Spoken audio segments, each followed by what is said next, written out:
So we've got the bottom bracket disassembled now and can kind of see what the problems are with this.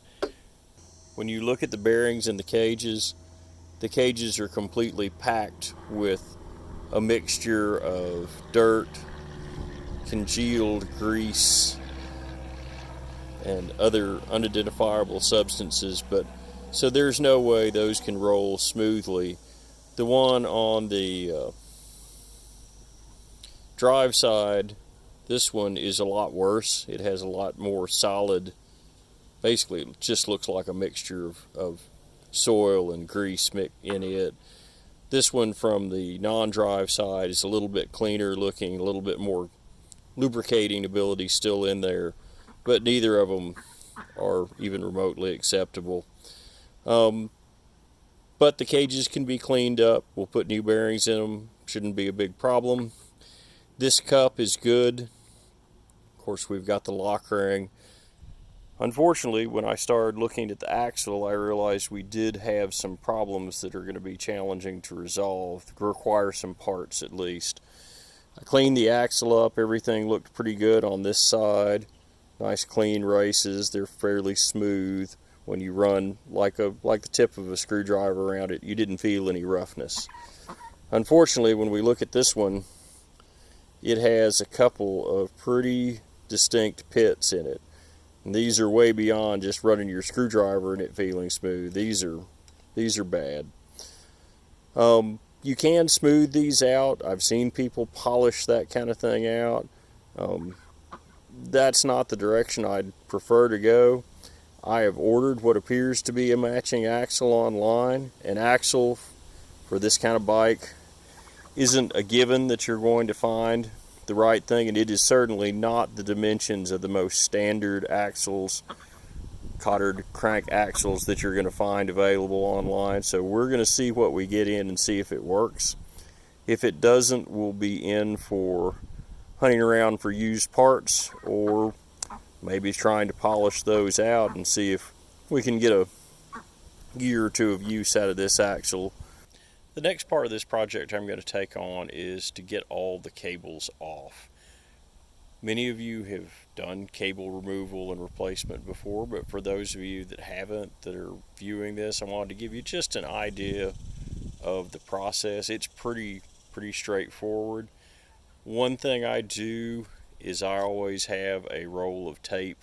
I have duct tape today because that's what I could find, and a marker, and I will actually mark the cable housings where they came from, not because I'm going to reuse them, but because if they were fitting accurately, they provide me a good template of about how long I need to cut the cable housings that I'm putting on.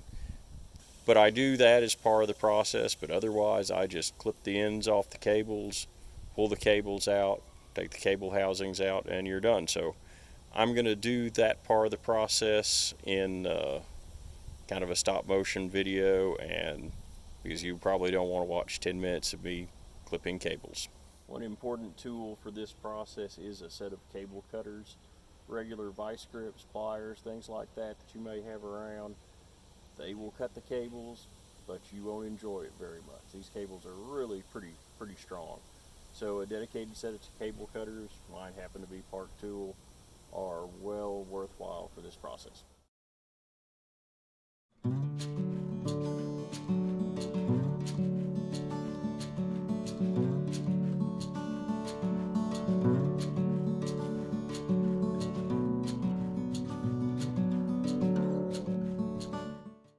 So I've got the cables off. Not going to make new straddle cables, so I'm just leaving those on right now, but I've got all the other cables off, and we're ready to finish polishing up the bike, which is a lot easier when the cables are off. We've made a little bit more progress on the bike since I removed all the cabling. I've cleaned the frame pretty thoroughly with paint thinner and done a little bit more polishing. Unfortunately, there's just a lot of the color issues that aren't going to polish out. It's going to kind of have a variegated color pattern.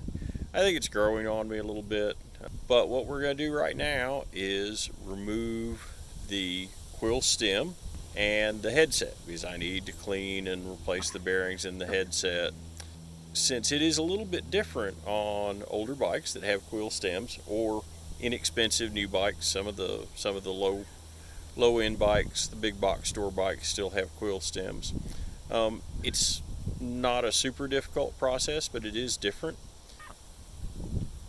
I've started the process. The first part of the process is that you loosen this bolt that goes down into a little shim that's what holds the quill stem on. So I've already backed this out. You don't want to back it out too far. You can tell if you back it completely out of the little wedge, I believe is the proper term for it. If you do that, just screw it back in until it's into the wedge. And it looked like it worked the first time on that. Okay, so there's our bolt. And the wedge is still down in there. See, the stem will come out.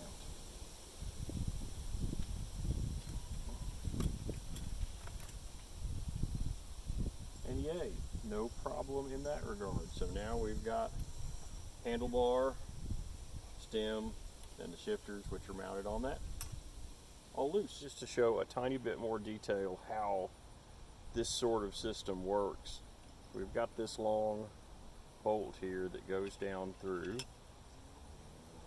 that pokes out right here at the bottom. This wedge just screws onto this.